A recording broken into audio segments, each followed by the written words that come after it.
Hello बच्चों, कैसे हो आप सभी लोग। बच्चों, आज की इस वीडियो में जो है हम बात करेंगे सिंपल सेंटेंस की। ठीक है, कि सिंपल सेंटेंस होता क्या है और इसको किस प्रकार से जो है ट्रांसलेट किया जाता है। ठीक है ना। अब सिंपल सेंटेंस कौन से, वो मैं आपको बताता हूँ कि कौन से सिंपल सेंटेंस की मैं बात कर रहा हूँ। देखो बेटा, क्या होता है कि ना, जब भी आप ट्रांसलेशन बनाते हो तो आपके सामने दो प्रकार के सेंटेंस आते हैं। ठीक है, कौन कौन से, तो चलो हम देखते हैं। सबसे पहले एक तो आपके पास आता है sentences विदाउट एक्शन वर्ब और दूसरा आपके पास आता है sentences विद एक्शन वर्ब। ठीक है, तो इस वीडियो में बेटा हम बात करेंगे सेंटेंसेस विदाउट एक्शन वर्ब। ठीक है, जो बिना एक्शन वर्ब के होते हैं सेंटेंस, वो सिंपल सेंटेंस की बात करेंगे। और ये जो है ना एक्शन वर्ब वाले जो हैं, ये टेंस में आते हैं सारे सेंटेंस, तो उसके लिए कभी हम नेक्स्ट में कभी वीडियो बना के देंगे। ठीक है, तो इसमें बेटा सिर्फ हम बात करेंगे विदाउट एक्शन वर्ब की। ठीक है, अब इन दोनों के बीच में डिफरेंस होता क्या है वो मैं आपको बताता हूं। ठीक है, अब जैसे बेटा एग्जाम्पल के तौर पे हम लेते हैं। यहाँ पर देखो, मैंने कहा राम एक अच्छा लड़का है। ठीक है, और एक सेंटेंस मैंने कहा कि राम स्कूल जा रहा है। अब देखो आपके सामने दो सेंटेंस है। ठीक है ना, अब दोनों में राम के बारे में बात हो रही है। पहले सेंटेंस में देखो आप कि राम एक अच्छा लड़का है। पहले सेंटेंस में आप देखो कि राम जो है ना, सिर्फ राम के बारे में बताया जा रहा है, लेकिन राम कोई काम नहीं कर रहा। तो कहने का मतलब है कि इस सेंटेंस के अंदर आपको कोई भी वर्ब जो है एक्शन वर्ब नहीं दिख रही। ठीक है ना। दूसरे सेंटेंस में आप देखो, इसमें भी राम के बारे में ही बात हो रही है, लेकिन यहाँ क्या हो रहा है कि राम एक काम कर रहा है। अब काम क्या कर रहा है, वो काम कर रहा है वो जाने का, यानी कि वो जा रहा है। ठीक है, तो ये है वर्ब बेटा। देखो यहाँ पर क्या हो रहा है, यहाँ पर क्रिया हो रही है। ठीक है, तो यानी कि इसमें वर्ब आ गया है। इसमें जो है इस सेंटेंस में आपके पास मेन वर्ब नहीं होती। ठीक है ना। वैसे तो बेटा देखो, ये सब जो है लगता है, ये था लगता है, ये जो भी है, ये सब क्या होता है, एक तरह की हेल्पिंग वर्ब होती है। ठीक है ना, तो इस वाले सेंटेंस में वो एज ए मेन वर्ब के रूप में वो काम करती है। ठीक है, लेकिन इसमें क्या होता है कि हेल्पिंग वर्ब के साथ साथ मेन वर्ब भी होती है। तो हम आज की इस वीडियो में इसको नहीं डिस्कस करेंगे, बल्कि विदाउट एक्शन वर्ब के बारे में हम बात करेंगे। ठीक है ना। तो सबसे पहले देखो बेटा कि जो हम विदाउट एक्शन वर्ब की बात कर रहे हैं, अब उसको हम बनाते कैसे हैं। जैसे इसमें देखो आप, जैसे ये सेंटेंस दिख रहा है आपको, इस सेंटेंस में देखो आप क्या है, राम। तो बेटा देखो, ये राम जो है वो है सब्जेक्ट, और इस वाले में भी देखो, तो आप देखोगे ना, जो सब्जेक्ट होता है, सब्जेक्ट का मतलब होता है कर्ता, और कर्ता का मतलब होता है काम को करने वाला। ठीक है, तो चाहे वो हिंदी का वाक्य हो, चाहे वो इंग्लिश का सेंटेंस हो, हमेशा याद रखना कि सब्जेक्ट हमेशा शुरू में लगाते हैं। ठीक है, तो देखो दोनों में यहाँ पर राम जो हमारा क्या है, एज ए सब्जेक्ट है। ठीक है, तो पहले वाले सेंटेंस में आप ये देखोगे, यहाँ पर तो देखो ये राम है। ठीक है ना, अब यहाँ देखो लगा हुआ है अच्छा, और फिर एक लगा हुआ है यहाँ पर ये लड़का। ठीक है ना, तो देखो यहाँ पर क्या है, ये राम की विशेषता के बारे में बताया जा रहा है। तो देखो एज एडजेक्टिव यहाँ पर काम हो रहा है ये। ठीक है ना, और यहाँ देखो क्या है कि यहाँ पर जो है आपका राम एक काम को कर रहा है। ठीक है, कहाँ क्या कर रहा है, वो स्कूल जाने का काम कर रहा है। तो सबसे पहले तो बेटा देखो, सेंटेंस के अंदर हमें पता होना चाहिए कि कहाँ पर सब्जेक्ट होता है, कहाँ पर ऑब्जेक्ट होता है, वर्ब क्या होती है, ये सारी बातें। ठीक है ना, तो इसमें खैर हम आगे अभी ज़्यादा बढ़ेंगे नहीं, क्योंकि हम सिर्फ सेंटेंस किसकी बात करेंगे, विदाउट एक्शन वर्ब की बात करेंगे। तो देखो, सेंटेंस विदाउट एक्शन वर्ब जो होता है, उसको हम कैसे बनाते हैं, उसका एक फॉर्मूला आपको मैं बता देता हूँ। ठीक है बेटा, तो देखो वो फार्मूला आप हमेशा याद रखना, और उसके अकॉर्डिंग ही हम बनाएंगे। तो पहले बेसिक से चलते हैं। तो देखो बेटा, सबसे पहले आपको ध्यान रखना है कि सबसे पहले आपका सब्जेक्ट आएगा। ठीक है, उसके बाद हेल्पिंग वर्ब, यानी एच वी लिख दिया मैंने। तो देखो, जो विदाउट एक्शन वाला होता है ना सेंटेंस, ये हालांकि हेल्पिंग वर्ब है, लेकिन एज ए मेन वर्ब ये काम होगा इसका। ठीक है ना, एज ए मेन वर्ब में ये लगेगी, अभी बताएंगे आगे हम। तो देखो आपका सब्जेक्ट हो जाएगा, हेल्पिंग वर्ब हो जाएगा, और उसके बाद आप कोई भी कॉम्प्लीमेंट इसमें डाल देना। अब देखो यहाँ कॉम्प्लीमेंट का मतलब ये है कि इसमें जो सब्जेक्ट होगा ना है उसके नेचर्स के बारे में बताया जाता है इसमें। जैसे कॉम्प्लीमेंट में चाहे तो आप उसको देखो एडजेक्टिव भी हो सकता है इसके अंदर, ठीक है, या फिर नाउन भी हो सकता है। जैसे देखो राम एक अच्छा लड़का है, देखो राम तो सब्जेक्ट है ही, ठीक है ना, है। अब यहाँ कॉम्प्लीमेंट में देखो एडजेक्टिव देखो अच्छा है, और जैसे देखो ये लड़का एज ए नाउन यहाँ पर लग रहा है, ठीक है ना। तो आपको ये फार्मूला याद रखना है और इसके अकॉर्डिंग ही जो है हम simple sentence without action verb हम बना के देखेंगे, ठीक है ना। और ये जो सेंटेंस है ना बेटा, जो टेंस है उसके लिए जो हम कभी आगे वीडियो में कवर करके देखेंगे, तो आज सिर्फ इस पे फोकस हम करेंगे, ठीक है। तो उसके बेटा कुछ मैं रूल आपको लिखवाऊंगा और आप उसको अच्छी तरह से समझ लेना, बिल्कुल सिंपल लैंग्वेज में बताऊंगा, ताकि जो है इंग्लिश मीडियम में पढ़ने वाला बच्चा भी उसको समझ जाए और हिंदी मीडियम में पढ़ने वाला बच्चा भी उसको आराम से समझ जाए, ठीक है ना। तो चलो देखते हैं, एक बार इसको जरा एक बार रफ कर देते हैं बेटा, फिर आगे हम बढ़ते हैं। अब देखो आप सबसे फर्स्ट रूल आप देखना, बिल्कुल बेटा सिंपल लैंग्वेज में लिखवाऊंगा ताकि आपको अच्छी तरह से समझ में आ जाए। देखो बेटा सबसे पहला रूल आप समझो, मैंने कहा कि जिस वाक्य के अंत में, अब डैश डाल देता हूं। अब देखो जिस वाक्य के यानी कि सेंटेंस, यानी कि जिस भी सेंटेंस के लास्ट में देखो है आ जाए, हैं आ जाए, हो आ जाए, हूं आ जाए, ठीक है। तो ध्यान रखना कि जिस भी वाक्य के अंत में ये आ जाए अगर लास्ट में, तो उसमें हम क्या करते हैं, उस सेंटेंस में हम सिंगुलर सब्जेक्ट के साथ देखो इज लगाते हैं। ध्यान रखना आप। अब आप सोचोगे कि सिंगुलर सब्जेक्ट क्या, सिंगुलर सब्जेक्ट का मतलब होता है बेटा एक वचन कर्ता। तो देखो सिंगुलर सब्जेक्ट में आप क्या बोलोगे, जैसे मैंने कहा ही, सी, इट और कोई भी नाम हो बेटा, ये सिंगुलर सब्जेक्ट है आपके। तो सिंगुलर सब्जेक्ट के साथ आपको इज लगाना है, ठीक है। प्लूरल सब्जेक्ट, अब देखो आप प्लूरल सब्जेक्ट यानी कि बहुवचन कर्ता, यानी कि एक से ज़्यादा, ठीक है।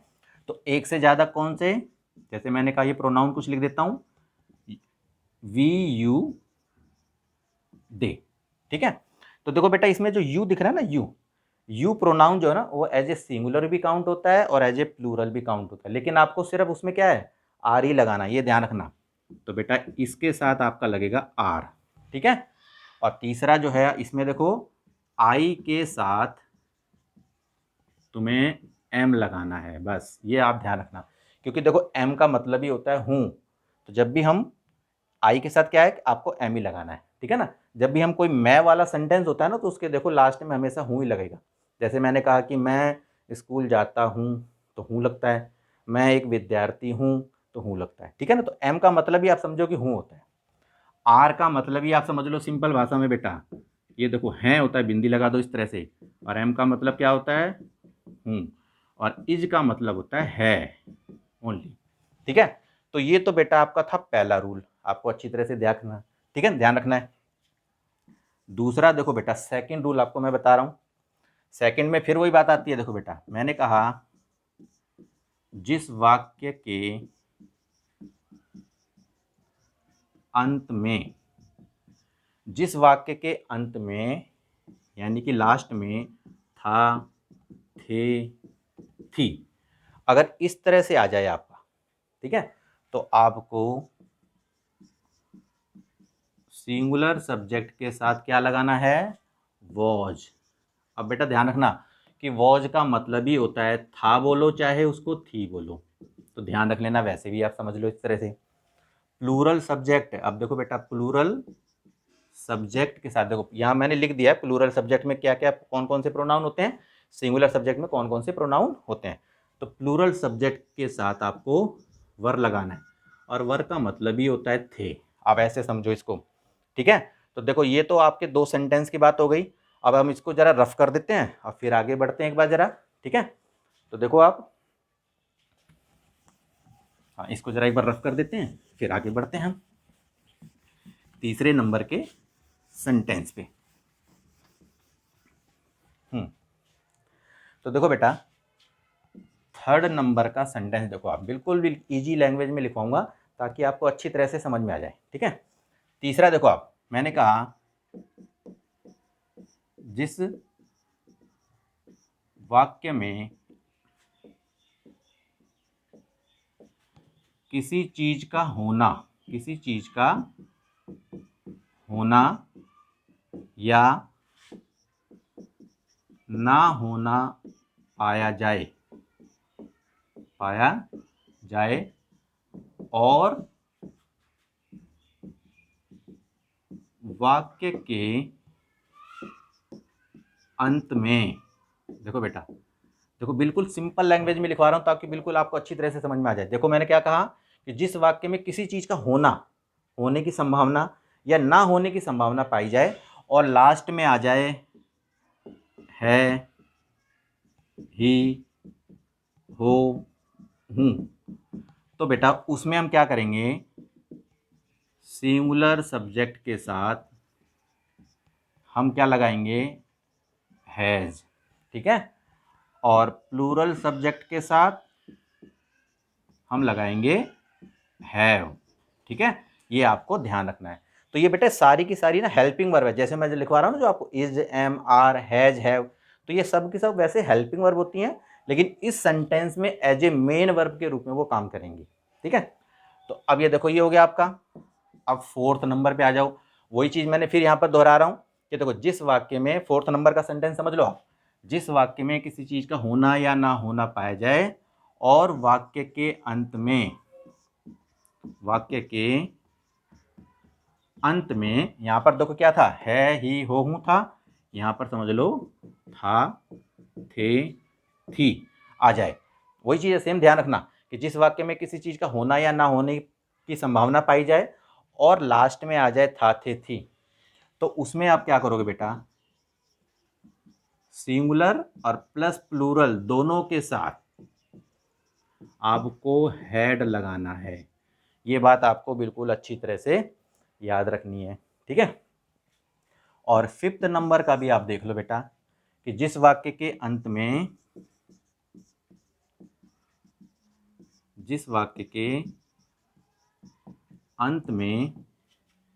देखो गा, गे, गी, ठीक है। जैसे वाक्य के अंत में गा, गे, गी आ जाए, यानी कि अब हम फ्यूचर की बात कर रहे हैं, ठीक है ना। तो ये आ जाए तो उसमें आप क्या करोगे ना बेटा, देखो आई वी के साथ आप जो है शैल भी लगा देना और बाकी जो सब्जेक्ट बचेंगे, प्रोनाउन जो भी बचेंगे, उनके साथ आपको विल भी लगाना है, ठीक है ना। तो इसमें देखो अभी क्या है, जब ना आगे जब हम सेंटेंस को करेंगे तब मैं आपको बताऊंगा कि ये किस तरह से गागेगी लगा के जो हम शैल बी और विल बी का हम यूज करते हैं, ठीक है ना। तो बेटा शैल बी और विल बी जब हम तब लगाते हैं जब इन द फ्यूचर जो है ना, जब वो क्या होता है कि उसकी स्थिति जो है वहां पर बनी रहे, ठीक है ना। तो जैसे जब सेंटेंस आएगा ना तब हम डिस्कस करेंगे इसके बारे में। तो अभी आप देख लो बेटा, ये 5 टाइप्स के जो आपके सेंटेंस इस simple sentence without action verb में आपको आएंगे। अब हम क्या है कि कुछ एग्जाम्पल लेके चलेंगे और देखेंगे कि कैसे जो है उसको ट्रांसलेट हम करते हैं, ठीक है ना। तो आइए देखते हैं एक बार। तो देखो बेटा, अब मैंने कुछ ना सेंटेंस लिए हैं और इसको हम इंग्लिश में ट्रांसलेट करके देखेंगे कि कैसे ये सेंटेंस बनते हैं, ठीक है ना। तो सबसे पहले देखो, आपको जो मैंने रूल्स लिखवाए हैं आप उसको अच्छी तरह से अपने दिमाग में रखो और बिल्कुल उसी तरीके से आप इसको सॉल्व करोगे। तो देखो बेटा क्या है, पहले देखो रूल आपको याद रखना है। मैंने जो रूल्स आपको बताया है ध्यान रखना कि जब भी आप बनाओगे तो पहले सब्जेक्ट होगा और ये जो helping verb as a main verb यहाँ पर काम करेगी और प्लस कंप्लीमेंट, यानी कि जो भी यहाँ पर कोई नाउन हो, एडजेक्टिव हो, उसको लगाना है। तो इसी तरीके से आपको ध्यान रखना है, नंबर 1, नंबर 2, नंबर 3, ठीक है। इस तरह से जो है आपको इस सेंटेंस को बनाना है। अब देखो सबसे पहला सेंटेंस क्या है, आप एक डॉक्टर हैं, देखो हैं लगा हुआ है यहाँ पर, तो आपको दिख ही रहा है ये कौन सा सेंटेंस हो गया आपका, इज एम आर वाला जो मैंने पहले नंबर पे बताया था। तो देखो बेटा सबसे पहले देखो यहाँ पर क्या है, आप, यानी कि एज ए सब्जेक्ट यहाँ पर हो रहा है, वो काउंट हो रहा है। तो ठीक है, तो आपको हम क्या कहते हैं, यू, ठीक है ना। तो यू लग गया, देखो एज ए सब्जेक्ट हमने लगा दिया। अब मैंने बोला कि आप हैं एक डॉक्टर, इसको ऐसे भी मैं बोल सकता हूँ। तो आप हैं, तो हैं जो होता है बेटा, तो यू के साथ मैंने बताया ना आपको, यू के साथ लगता है आर, तो यहाँ पर आर जो है वो as a main verb count होगा। तो यू आर, आप हैं क्या हैं, एक डॉक्टर, तो यानी कि you are a doctor, full stop हो गया, ठीक है ना। तो आप देखो क्या कर रहे हो यहाँ पर, तो इस तरह से हमने सब्जेक्ट लगाया और ये as a main verb count हो गया, और बाकी हमारा ये डॉक्टर हमने इस तरह से लिख दिया जो कॉम्प्लीमेंट होता है। इसके बाद देखो क्या है, वे लोग मेहनती हैं। तो देखो बेटा, वे लोग मतलब कि एक ही बात है ये, वे यानी कि चाहे हम बोलते हैं वे मेहनती हैं या फिर बोलते हैं वे लोग मेहनती हैं, तो बात एक ही है। अब देखो वे, तो वे को हम कहते हैं बेटा दे। अब आप देख रहे हो यहाँ पर प्लूरल है, तो प्लूरल के साथ मैंने क्या बताया था आपको, आर लगेगा, तो दे आर। अब देखो बेटा, जो मेहनती होता है, मेहनती का मतलब होता है लेबोरियस, ठीक है, तो दे आर लेबोरियस, यानी कि वे मेहनती हैं। तो इस तरह से आपको ये सेंटेंस बनाने होते हैं, आपको बस ये देखना है। देखो, वह क्यों दुखी है, अब देखो यहाँ पर क्वेश्चन मार्क आ गया, और देखो ये लगा हुआ है क्यों। तो जब भी देखो, ध्यान रखना बेटा, कि जब भी इंटेरोगेटिव में हमें बनाना होता है, आपको बिल्कुल सिंपल तरीका याद रखना है। जब भी आप इंटेरोगेटिव में बनाओगे, अब जैसे देखो यहाँ पर क्यों लग गया, तो जब भी देखो WH फैमिली आ जाए, तो इसके बाद हमें हेल्पिंग वर्ब जो मेन वर्ब होती है वो, फिर आपको सब्जेक्ट, फिर इसके बाद जो भी कॉम्प्लीमेंट होता है आपका, वो यहाँ पर इस तरह से लगा दोगे और क्वेश्चन मार्क लगा दोगे आप, ठीक है। तो सबसे पहले हमें देखना है कि क्यों, ठीक है। तो क्यों का क्या होता है बेटा, क्यों को हम बोलते हैं वाई, क्यों लग गया। अब देखो वह दुखी है, तो अब यहाँ देखो क्या है कि वह जो है वो सिंगुलर प्रोनाउन है, ठीक है। तो वाई के बाद क्या लगेगा आपका, इज, तो देखो आपने, मैंने यहाँ लगा दिया जो मेन वर्ब, इसके बाद सब्जेक्ट, तो वह, तो वाई इज ही, और दुखी को तो आपको पता ही है सैड, और यहाँ पर क्वेश्चन मार्क लगा दोगे, तो वाई इज ही सैड, ये आपका बन जाएगा, ठीक है। सूर्य गर्म होता है, देखो बेटा एक चीज़ और, कई बार क्या होता है ना कि हमारे लास्ट में होता है, रहता है, लगता है, इस तरह के जो सेंटेंस आ जाएंगे और जिसमें कोई भी कार्य नहीं हो रहा, तो वो भी आप समझ लो कि उसको भी जो है आप इज, एम या आर में से लगा के उस सेंटेंस को बना सकते हो, ठीक है। अब जैसे इसको समझो पहले, जैसे देखो लिखा है सूर्य गर्म होता है, तो इसमें कोई काम तो नहीं हो रहा ना, तो ये पहले नंबर वाला ही सेंटेंस है, तो सूर्य, तो सूर्य तो ठीक है, तो लिखेंगे द सन, ठीक है, द सन है, गर्म है यानी कि, ठीक है, तो द सन इज हॉट, ठीक है, गर्म होता है, इस तरह से हमने बोल दिया। तो इसी तरह से मैंने बोला कि जैसे मैंने बोला बेटा दूध सफ़ेद होता है, तो क्या बोलोगे, मिल्क इज वाइट, इस तरह से। या मैं ऐसे कहूँ कि दूध सफ़ेद लगता है, तो भी बात एक ही है बेटा, चाहे लगता है आ जाए, चाहे होता है आ जाए, चाहे रहता आ जाए, कई बार, और जिसमें काम कोई नहीं हो रहा तो वो भी पहले नंबर वाला ही सेंटेंस होगा जिसमें इज एम आर का यूज करके हम बनाते हैं। तो आपको ये ध्यान रखनी बात, ठीक है ना। तो इसमें कंफ्यूज मत हो जाना कि होता है लग गया तो ये तो टेंस वाला सेंटेंस हो गया, कोई नहीं। अब इसी तरीके से देखो बेटा, शिक्षक दयालु होते हैं, देखो यहाँ भी होते हैं लगा हुआ है, ठीक है, लेकिन कोई काम नहीं हो रहा है इसमें, शिक्षक की विशेषता बताई गई है इसके अंदर। तो देखो शिक्षक मतलब टीचर्स, तो हमने लिख दिया टीचर्स। अब उसके बाद आता हमारा हैं, तो हैं का मतलब ही होता है बेटा आर, तो एज ए मेन वर्ब यहाँ पर काउंट हो गई, तो टीचर्स आर काइंड, यानी कि दयालु। तो इस तरह से हमने इस सेंटेंस को बना दिया। अब इसके बाद देखो क्या है, अब आ जाओ, देखो वह एक चालक था, अब देखो बेटा यहाँ लग गया था, तो जब था लग गया तो दूसरे नंबर वाला सेंटेंस जिसमें मैंने बताया था आपको वॉज और वर का यूज किया जाता है, ठीक है। तो सबसे पहले देखो वह, तो वह था एक चालक, इसको ऐसे भी बोल सकते हैं, तो वह की इंग्लिश क्या होती है बेटा, ही, ठीक है, था, तो यानी कि ही वॉज, यानी कि वह था एक चालक, चालक का मतलब होता है ड्राइवर, ठीक है, तो ही वॉज अ ड्राइवर, तो ऐसे लिख दोगे आप, तो ये आपका ट्रांसलेशन इजी तरीके से बन जाएगी, ठीक है ना। अगला सेंटेंस हम देखते हैं, क्या मैं भाग्यशाली नहीं था। अब देखो यहाँ भी था लगा हुआ बेटा, और इंटेरोगेटिव सेंटेंस है, तो आपको ध्यान रखना हमेशा कि जब भी इंटेरोगेटिव सेंटेंस होगा तो ये जो हेल्पिंग वर्ब होती है ना, एज ए मेन वर्ब जो काउंट हो रही है, उसको हम आगे लगा देते हैं और सब्जेक्ट को पीछे। तो देखो मैं यहाँ पर सब्जेक्ट है, तो मैं के साथ क्या लगेगा बेटा, वॉज, तो क्या मैं, तो इसका मतलब हो जाएगा वॉज आई, ठीक है, तो वॉज आई, फिर इसके बाद लगा हुआ है नॉट, तो सब्जेक्ट के बाद सीधा नॉट लगा दो। तो वॉज आई नॉट, और भाग्यशाली का मतलब होता है लक्की। ठीक है, ऐसे लिखा और क्वेश्चन मार्क आपने लगा दिया, बिल्कुल सिंपल तरीके से बन जाएगा इस तरह से। अब देखो क्या है, राजा का एक पुत्र था। अब देखो यहाँ लगा हुआ था, तो लगा हुआ है यहाँ पर, लेकिन इसमें क्या है कि राजा के पास पुत्र था, यानी कि किसी चीज़ के होने की संभावना पाई गई है इसमें। तो जब किसी वाक्य में कोई चीज़ पाई जाती है, ठीक है ना, किसी चीज़ का होना पाया जाता है, तो वो कौन सा सेंटेंस हो गया बेटा, पीछे था लगा हुआ है। तो चौथे नंबर का जो सेंटेंस मैंने बताया था कि जिस वाक्य में किसी चीज़ का होना या ना होना पाया जाए और वाक्य के अंत में था, थे, थी लग जाए, तो उसमें हम क्या करते हैं, दोनों सब्जेक्ट के साथ हेड लगाते हैं। ठीक है, यानी कि सिंगुलर सब्जेक्ट के साथ भी, प्लूरल के साथ भी। तो देखो राजा, तो हमने लिख दिया द किंग। अब था, तो द किंग हैड अ सन। तो इस तरह से जो है हमने इसको ट्रांसलेट कर दिया। अब देखो क्या है, मेरे पास घड़ी है। अब देखो यहाँ है लगा हुआ है बेटा, और यहाँ भी किसी चीज़ के होने की संभावना पाई गई, यानी कि मेरे पास घड़ी है, यानी कि मेरे पास है वो घड़ी। तो इसका मतलब ये तीसरे नंबर वाला सेंटेंस है जिसमें हैज और हैव का यूज किया जाता है। ठीक है ना, तो मेरे का मतलब ही बेटा आई होता है, जो सब्जेक्ट देखो आप, तो आई हो गया। अब पास का मतलब ही बेटा हैज है, समझ लो एक तरह से। तो पास के लिए कोई अलग से कुछ नहीं लिखना आपको, तो हैज हैव ही का मतलब हो जाएगा पास में, यानी कि है हमारे पास। तो मेरे पास एक घड़ी है, तो आई हैव अ वॉच। तो इस तरह से जो है आप इसको बना दोगे सेंटेंस को, है।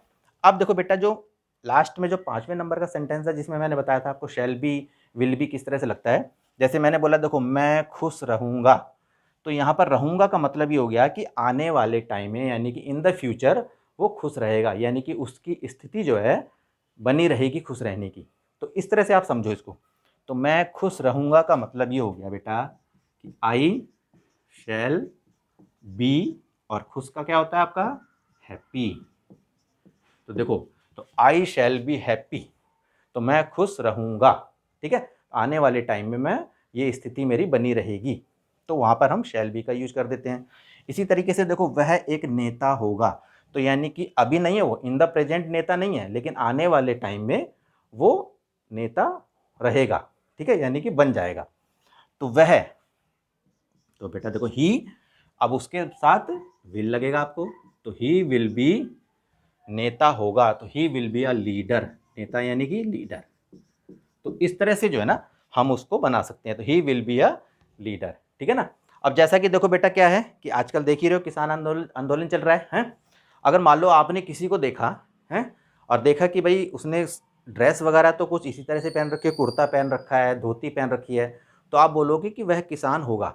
लेकिन क्या है कि आपको एग्जैक्ट नहीं पता कि वो किसान है, आपने उसको देख के बोला कि वह किसान होगा। ठीक है ना, तो आप जो है उसको ये नहीं बोलोगे कि he will be a farmer, ये नहीं बोलोगे आप, क्योंकि he will be a farmer का मतलब हो जाएगा कि आने वाले टाइम में वो किसान बनेगा। ठीक है, तो आप उसकी जगह बोलोगे he would be a farmer, तो यानी कि इन द प्रेजेंट में आपको लग रहा है कि वो किसान है। ठीक है ना, लेकिन he will be a farmer बोलोगे तो यानी कि वो है आने वाले टाइम में किसान बनेगा। तो इस तरह से बेटा आपको समझना है कि सेंटेंस को किस तरह से हमें बनाना है। तो बेटा ये तो थी आपके सिंपल सेंटेंस की किस तरह से जो है इसको बनाया जाता है। अगर आपको ये वीडियो अच्छी लगी हो तो आप इसे लाइक कीजिए, अपने दोस्तों के साथ शेयर कीजिए, और जो भी मेरे इस चैनल पे अभी नए हैं उनको अगर ये वीडियो अच्छी लगी हो तो चैनल को बेटा सब्सक्राइब भी करो आप। ठीक है ना, तो बेटा आज के लिए इतना ही। Okay, bye.